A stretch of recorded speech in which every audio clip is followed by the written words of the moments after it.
So I had joined a squadron called 550 Squadron, INES 550, which is also known as the Flying Fish. And I was the engineering officer. And somewhere June 4th or 5th, if I'm not mistaken, in the evening, it was around 6:37, when the whole squadron had secured. But I was there since my men were working on the aircrafts. And suddenly this message comes to me from one of the sailors. He says, Squadron Commander Saab bula raha hai. And when I went there, all will agree we have these nicknames, and so I was known as Ferdy. Ferdy. He said, Ferdy, early morning, he said the Air Force aircraft is coming and we have to go for the operations. So ours was the first unit from the Navy to actually take part.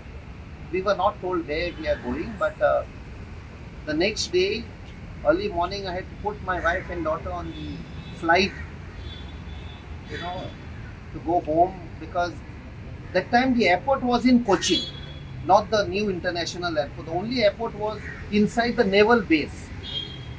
And every day in that short period of time, there were a lot of coffins that were coming, a lot of martyrs, and most of them were from Kerala. So aircraft used to come with these coffins, and my men who were there in the squadron, it was very heartening when they asked me. He said, "Sir, हमको वहाँ जाना है. We want to, lift this coffin." That was that thing, you can. Even now when I recollect those days, everybody wanted to go and put their hand and unload this coffin. They were feeling themselves, that contributing to this fight, without knowing that shortly we would get that call. And we were actually in that was a training squadron where we used to train pilots who would eventually go on different fighter aircraft. And imagine, it was the training squadron which got the call to participate, because we had some of the most experienced pilots, and the Navy didn't want to take chances. So we went there. The AN-32 came, picked us up, dropped us somewhere at the border in Gujarat. So we were given a task. We had to integrate with the Air Force operations. So we were given a sector, and our main responsibility was for reconnaissance. So actually, for almost first 10 to 15 days, it was only our aircrafts that were flying, and we were feeding all the information. So it was a very good experience, especially, directly in the operations. There was no place to sleep. Sometimes people feel that armed forces are taken care of. No, it's not like that. We had to adjust to those conditions. The airfield which was there from where we operated, you'll be surprised, was probably some years back, decades back, which was built by the Britishers after independence. There was nothing known as the FOB, Forward Operating Base. So our men had to first, when I say men, we, all of us, the officers and the men together, we cleared the runway, we cleared the vegetation. There was vegetation we had to clear. That was also a place for decades for the cattle. So we had to clear that place, make it into an airfield, and that is how we operated. There was, after a couple of days, there was a government school which had closed down for holidays. So the headmaster was kind enough to open and give that place for our men to sleep. So these were the conditions which I want people to know, that, the small things. So there was no comfort. It happened all of a sudden.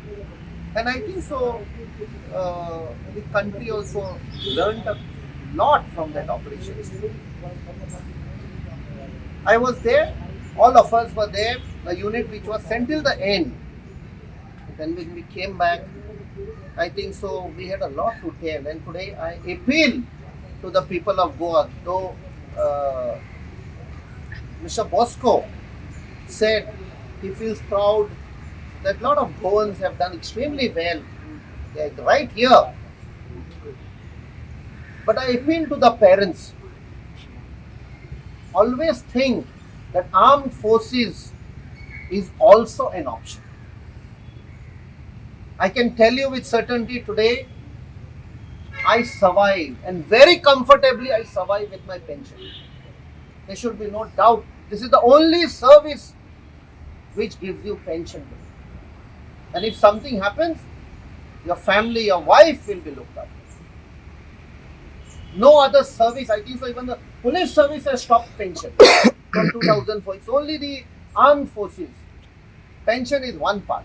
The other thing, a lot of parents, they say, I have only one child.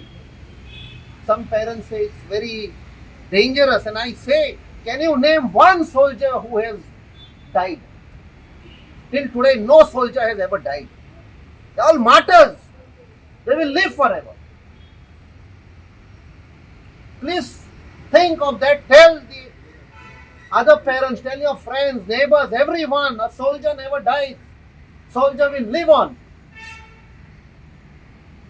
So my appeal to the parents in Goa, please, armed forces is a very good option, and it is not an option, it's a duty.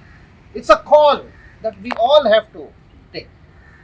My experience is just that as an IPS officer, I was posted in Arunachal Pradesh, and it so happened from a regular posting in the police, I was also the secretary to the governor of Arunachal Pradesh. That was in 21, 22. And you know, when a Goan goes out of Goa, it's sometimes like a fish out of water. So sometimes that's why I say we are very proud that we have such distinguished Goans in the armed forces, which very few know about it. Everyone only knows Goa as something like Shisegad or enjoying and this and that, and such a wrong picture. But when you see the distinguished presence, it's very heartening. And it is in this connection that while I was in Arunachal, I came to know that on 4th November 1963, Major E.D. Fernandez, who was engineer after the 1962 war, had was sent to Arunachal Pradesh to prepare an airfield after the 62 war. So during one of his visits in the Siang district of Arunachal Pradesh,